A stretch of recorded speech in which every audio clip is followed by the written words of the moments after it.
본문의 말씀을 통해서 하나님의 구원 계획이라는 제목으로 하나님의 말씀을 선포하겠습니다. 하나님의 구원 계획이라는 제목입니다. 혹시 햄스터를 키워보신 적이 있으십니까? 저는 직접 햄스터를 키워본 적은 없는데 제가 학부 시절에 제 친구가 자취하는 집에서 햄스터를 기른 적이 있었습니다. 아주 친한 친구였기 때문에 그 친구 집에 아주 자주 놀러 가서 밥도 먹고 가끔 잠도 자고 그랬던 적이 있는데요. 그 친구가 이 햄스터가 귀엽다고 암수 한 쌍을 받아와서 기르기 시작했습니다. 처음에는 그 조그만 햄스터들이 귀여워가지고 아주 지극정성으로 잘 길렀었는데요. 근데 이 어느 날 한 며칠이 안 돼가지고 한 몇 달도 안 돼, 한 달도 안 된 사이에 새끼들이 태어나는 겁니다. 그런데 처음에는 한 대여섯 마리가 나왔어요. 그래서 니도 줄까? 이러는데 저는 기숙사에 살아가지고 동물을 반입할 수 없었기에 아쉽게 분양을 못 받았습니다. 처음 새끼들 1대 자손들이 한 대여섯 마리 태어나고 그랬는데 한 달이 지났나요? 또 가보니까 배로 불어나 있는 거예요. 2달 만에 12마리, 14마리가 된 겁니다. 그때부터 이 사육장 크기가 달라지기 시작했어요. 조그마한 요런 케이지였는데 2달 뒤에는 이만한 케이지에 있더라고요. 한 달 뒤에 가보니까 어떻게 됐을까요? 네, 거진 한 30마리가 바글바글 되고 있었습니다. 집주인과 햄스터가 뒤바뀌었어요. 누가 집주인이고 누가 햄스터인지 모를 정도로 햄스터들이 엄청 많이 나왔습니다. 어느덧 그들을 기를 수 없는 환경이 되자 친구는 햄스터 분양하기에 필사적으로 매달렸습니다. 동물병원에도 갖다 주고 또 인터넷에 올려서 분양도 무료로 하고 막 그랬었는데 그때 저는 생각했어요. 이게 생육하고 번성하는 모델이 아닌가 그런 생각을 한번 했었습니다. 눈 뜨면 개체수가 막 불어나니까요. 엄청난 속도로 번식하는 햄스터. 근데 이 생육하고 번성한다는 게 사실 하나님께서 인간에게 주신 첫 약속이자 축복이죠.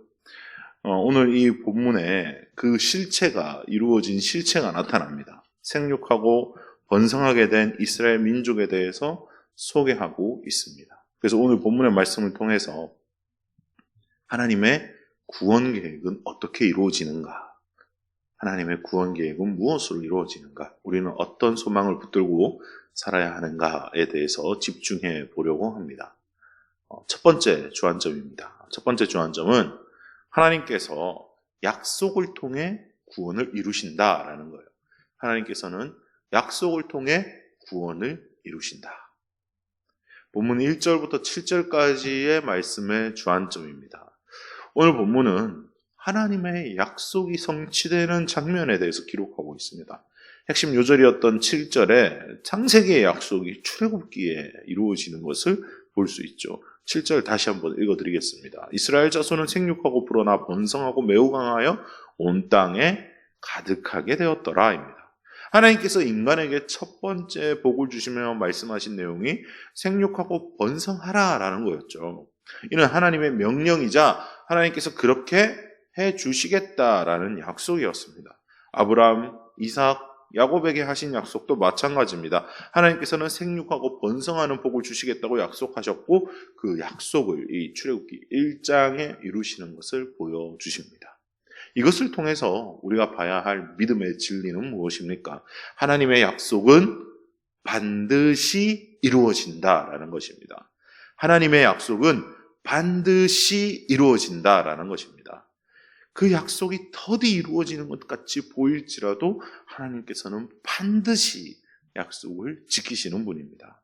사랑하는 성도 여러분, 질문을 드리고 싶습니다. 여러분은 어떤 약속을 붙들고 살아가십니까? 하나님을 믿는 우리에게는 어떤 약속이 주어져 있습니까? 그렇습니다. 우리에게는 부활의 약속이 주어져 있습니다. 어제가 부활절이었습니다. 예수 그리스도께서 저와 여러분의 죄를 다 짊어지고 십자가에 죽으시고 다시 사신 것을 기념하는 날이었습니다. 그런데 그 부활의 기쁨은 어제만 누리는 것이 아닙니다. 우리에게 주어진 부활의 의미는 무엇입니까? 그 약속의 의미는 무엇입니까? 우리에게 부활은 단순히 죽었다가 다시 사는 것이 아닙니다. 부활은 죄로 죽었고 의로 다시 살아나는 것입니다. 하나님의 원수에서 하나님의 자녀가 되는 것입니다. 부활의 1차적 의미가 내 육신의 생명이 끊어지고 마지막 날에 되살아나는 것이기도 하지만 그것만이 부활이 아니라 나의 옛사람이 죽었음을 깨닫고 영적으로 거듭나는 것, 그것을 부활이라고도 부르는 것입니다. 주님께서 말씀하셨습니다. 예수께서 이르시되 나는 부활이요 생명이니 나를 믿는 자는 죽어도 살겠고 무릇 살아서 나를 믿는 자는 영원히 죽지 아니하리니 네가 이것을 믿느냐라고 말합니다. 이 부활의 약속을 붙들고 살아가는 사람이 바로 그리스도인입니다. 약속을 붙잡고 살아가는 사람의 특징이 있습니다. 특징. 무엇입니까? 약속이 이루어지기를 고대하는 것입니다. 약속을 이루어지기만을 간절히 바라는 것이에요. 잠시 학창시절로 시간을 돌려볼까요? 학창시절 가장 기다려지는 시간이 있었습니다. 바로 수학여행 혹은 소풍 가는 날이었습니다. 수업을 하지 않고 공식적으로 놀러 가는 날이죠. 아이들은 저마다 들떠서 그날이 오기만을 기다립니다. 약속된 날짜가 다가올수록 어떻게 하면 가장 알차고 재밌게 놀 수 있을까? 입고 갈 옷이 없다면 옷을 사러 가야 된다고도 말하기도 하고 신발을 사러 가야 한다고 돈 달라고 합니다. 또 버스에 누구랑 앉아서 가야 할지 고민하기도 하고 도시락이나 먹을 것은 어떻게 준비해야 할지 고민합니다. 아주 설레는 상상들을 하죠. 수학여행이나 소풍을 간다는 약속이 이루어지기만을 기다리는 거죠. 이게 바로 약속을 붙들고 살아가는 사람의 특징입니다. 설레임이 있다라는 거죠. 오늘 저와 여러분의 믿음에서 이 약속을 기다리는 사람의 특징이 나타나고 있는지 돌아보기 원합니다. 내가 붙잡고 있는 믿음의 약속은 무엇인지, 또 나는 그 약속을 정말 붙잡고 이루어지기만을 학수고대하고 살아가고 있는지 체크해 봐야 한다라는 것입니다. 체크해 봐서 정말 하나님께서 내게 주신 이 약속, 믿음의 약속이 무엇인지 알고 또 구체적으로 그 구원의 약속을 붙잡고 살아가는 삶의 특징들이 우리에게 나타난다면 다행인데, 만약 내 마음을 돌아봐도 나에게 주어진 믿음의 약속이 뭔지 잘 모르겠고, 내가 살아가는 하루를 돌아봐도 내가 그렇게 믿음의 약속에 대해서 그게 이루어지기를 간절히 원하는 모습이 잘 보이지 않는다. 그렇다면 정말 큰일입니다. 왜 큰일일까요? 왜냐하면 그런 신앙 상태에 있을 때 바로 사탄이 틈을 탈 기회가 생기기 때문이죠. 이건 명백한 진리입니다. 믿음의 확신도 없고 하나님의 약속을 간절하게 바라지 않는 사람에게는 미혹의 영이 틈타게 되어 있어요. 성경에 이렇게 기록되어 있습니다. 마가복음 13장 22절에 거짓 그리스도들과 거짓 선지자들이 일어나서 이적과 기사를 행하여 할 수만 있으면 택하신 자들을 미혹하려 하리라. 할 수만 있으면. 그러니까 이 말은 뭐예요? 어떻게 해서든 기회만 틈타면 기회만 노리고 있다라는 거예요. 어떻게 해서든 할 수만 있으면 어떤 수단과 방법을 가리지 않고 택함 받은 자들도 미혹하려고 대기 중에 있다라고 말씀하고 있는 겁니다. 내가 믿음의 약속을 제대로 점검하지 않는다면 그 틈을 사단이 치고 들어와서 의심을 심어준다라는 거예요. 불신을 심어준다라는 겁니다. 너 정말 구원받은 거 맞아? 너 정말 의로운 사람 맞아? 너 이따위로 살면서 네가 무슨 성도야? 너 죄 짓는 거 좋아하는 건 내가 아는데 네가 무슨 하나님의 자녀야? 엄청나죠? 이런 말들 사탄이 주는 거죠. 믿음의 확신, 하나님에 대한 약속, 무한한 신뢰가 없다면 이런 공격에 처참하게 무너지는 것입니다. 맞아. 나는 안 돼. 나는 자격이 없어. 나는 무능력하고, 맞아, 나는 죄를 탐하는 쓰레기 같은 존재야. 라고 그 말에 동의하는 순간 넘어지고 마는 거예요. 그럼 어떻게 해야 하나님의 약속에 대한 믿음이 생겨나겠습니까? 방법은 간단합니다. 하나님과 인격적인 관계를 맺고 개선해 나가는 것이 필요합니다. 생각해 보시기 바랍니다. 약속은 누구와 하는 것입니까? 약속은 누구와 해야 하는 것입니까? 나랑 잘 아는 사람이랑 약속을 하죠. 내가 전혀 모르는, 지금 밖에 나가서 길가에 지나가는 사람이랑 갑자기 약속할 수 있습니까? 설령 지나가는 사람이랑 눈이 딱 마주쳤다고 해서 안녕하세요. 처음 뵙겠습니다. 자, 지금 몇 월 며칠이니까 우리 일주일 뒤에 이 자리에서 다시 만납시다. 그렇게 약속한다고 칩시다. 그러면 그 일주일 뒤에 거기서 여러분 그 사람 기다리고 있을 수 있습니까? 약속에 대한 보증이 안 되죠. 신뢰관계가 없기 때문입니다. 그 사람이랑 약속을 했지만 약속을 깨도 별 탈이 없을 것 같고 별로 지키고 싶은 마음도 생기지 않습니다. 반면 내가 사랑하는 사람이랑 약속을 한다고 생각해 보십시다. 그런 말이 있더라고요, 세상에. 네가 5시에 온다면 나는 4시부터 행복할 거야. 이게 무슨 말입니까? 약속 시간은 5시지만 이미 4시부터 나는 약속 장소에 한껏 꾸미고 나가서 너를 만날 생각이 즐겁다라는 의미죠. 사랑하면 그렇습니다. 하나님과의 약속을 실감나게 적용해 보자라는 겁니다. 마음을 다해서 하나님을 사랑하게 된다면 하나님의 약속이 아주 기다려지는 거예요. 아주 설렌다는 겁니다. 하나님과의 사랑에 빠져보시기 바랍니다. 사랑하려면 어떻게 해야 됩니까? 좋든 싫든 자주 봐야죠.